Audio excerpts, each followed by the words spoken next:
welcome back to my channel. Jadi hari ini aku akan nemenin kalian lagi dengan cerita-cerita horor, guys.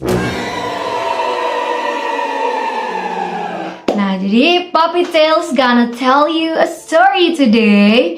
Jadi ini akan kita ceritanya seputar kampus ya, guys.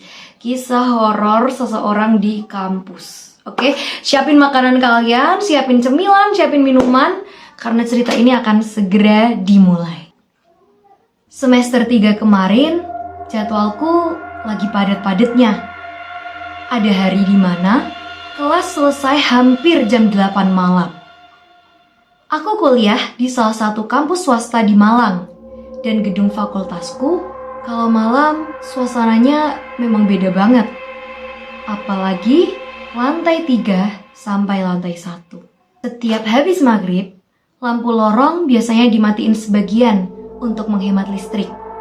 Jadi, kalau masih ada mahasiswa yang tinggal, penerangannya cuma dari beberapa lampu kelas dan cahaya samar dari ujung lorong.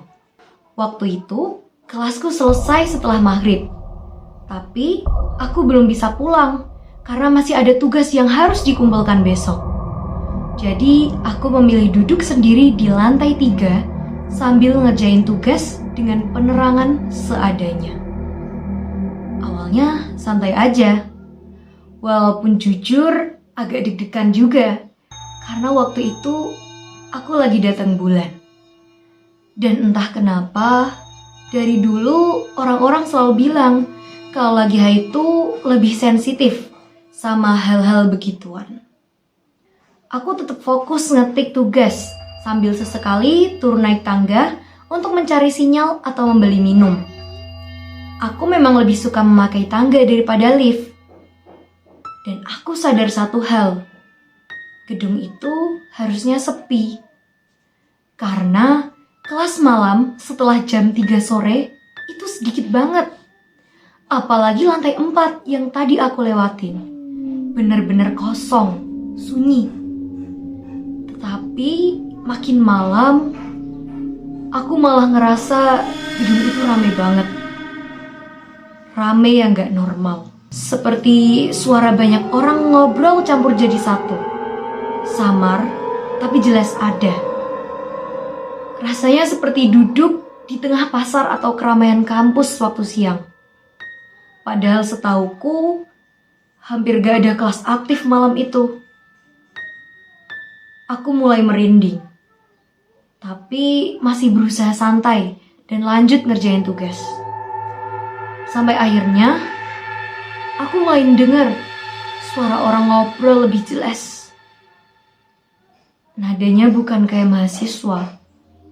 Aku gak bisa jelasin, tapi gaya ngomongnya aneh. Seperti suara jauh yang menyampur satu sama lain.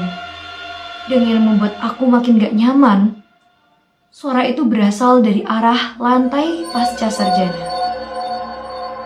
Padahal prodi pasca sarjana kampusku kebanyakan sudah pindah ke gedung baru dekat rumah sakit kampus.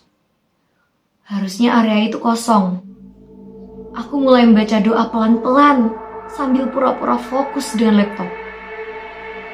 Lalu tiba-tiba ada suara ketawa. Pelan, kemudian semakin banyak. Aku menengok sekitar, tapi lorong tetap kosong. Dan di saat yang sama, tas backpackku yang berat banget tiba-tiba gerak sendiri di atas meja. Pelan, geser sedikit. Aku langsung membeku. Posisi tasku jelas tidak mungkin tersenggol siapa-siapa, karena meja itu panjang dan aku sendirian di situ. Gak ada angin juga. AC bahkan sudah mati dari tadi, tapi tasku tetap bergerak.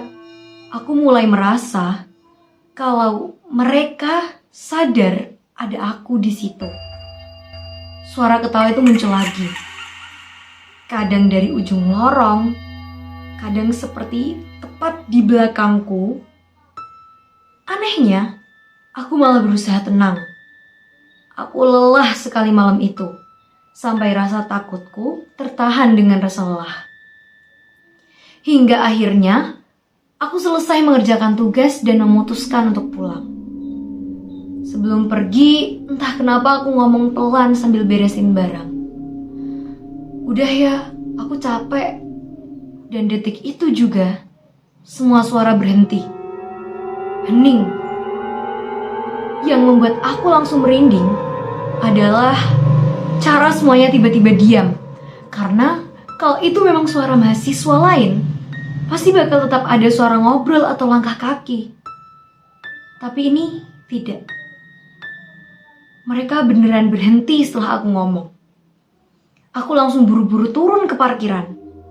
Dan disitulah rasa takutku benar-benar muncul. Aku merasa ada yang melihatku. Sosok wanita berbaju putih, rambut panjang. Aku tidak bisa melihat wajahnya jelas, tapi rasanya dia berdiri tidak jauh dariku sambil terus mengawasi. Aku langsung masuk mobil secepat mungkin. Tapi saat menyalakan mobil dan melihat ke kaca tengah, aku merasa dia duduk di bangku belakang.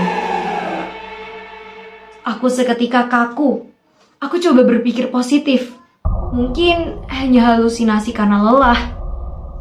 Tapi sepanjang perjalanan pulang, sosok itu terus berpindah-pindah. Kadang aku melihat dia berdiri di pinggir jalan. Kadang muncul di depan mobil seolah sengaja ingin ketabrak. Kadang kembali lagi di bangku belakang. Dan yang membuat hal ini lebih parah, malam itu aku melewati jalan pintas dekat makam. Sejak kejadian itu, aku gak pernah lagi mau sendirian di gedung kampus sampai malam. Terutama di lantai 3. Karena sampai sekarang, aku masih ingat jelas malam itu. Seperti satu gedung penuh sadar bahwa aku bisa mendengar mereka. Oh my god guys, kok bisa sih kayak kepikiran di kampus sendirian malam-malam? Jangan ya guys, mending kita harus ada temennya deh. Oh my god, oke guys. Terima kasih sudah menonton videonya sampai saat ini. Jangan lupa like, comment, share, and subscribe. Dan tunggu video-video aku lagi selanjutnya. See you guys. Jangan lupa kalau kalian mau cerita juga boleh banget di kolom komentar. Nanti akan aku bacain guys. See you next time. Bye.